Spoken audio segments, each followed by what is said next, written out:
పిడుగురాల మండలం బ్రాహ్మణపల్లిలో ఒక కారు చెట్టును ఢీకొట్టింది. నలుగురు అక్కడికక్కడే మృతి చెందారు.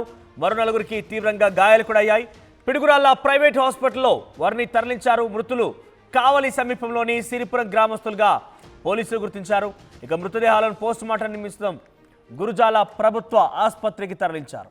సో ఒక చెట్టును ఢీకొట్టింది కారు ముందు భాగం చూడండి ఎంతలా నుజ్జునుజ్జైపోయినా పూర్తిగా చాలా తీవ్రమైనటువంటి ఒక ఘోర రోడ్డు ప్రమాదం చోటు చేసుకుంది. సగం భాగం వరకు కూడా కారు నుజ్జునుజ్జైపోయింది. నలుగురు మృతి చెందారు. మరో నలుగురికి చాలా తీవ్రంగా గాయాలయ్యాయి. సో మృతులంతా కూడా సిరిపురం గ్రామస్తులుగా తెలుస్తోంది. కావలి సమీపంలోని సిరిపురం గ్రామస్తులుగా గుర్తించారు.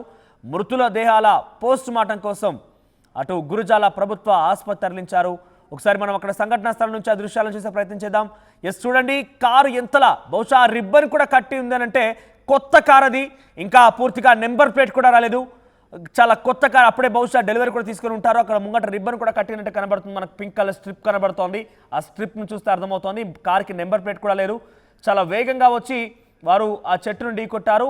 కారు ముందు భాగం పూర్తిగా నుజ్జునుజ్జైపోయింది. చాలా దగ్గరగా ఒక కంప్రెసర్ పెట్టి ప్రెస్ చేస్తే హైడ్రాలిక్తో ప్రెస్ చేస్తే ఏ రకంగా అయితే ఉంటుందో ఆ రకంగా పూర్తిగా నుజ్జునుజ్జైపోయింది.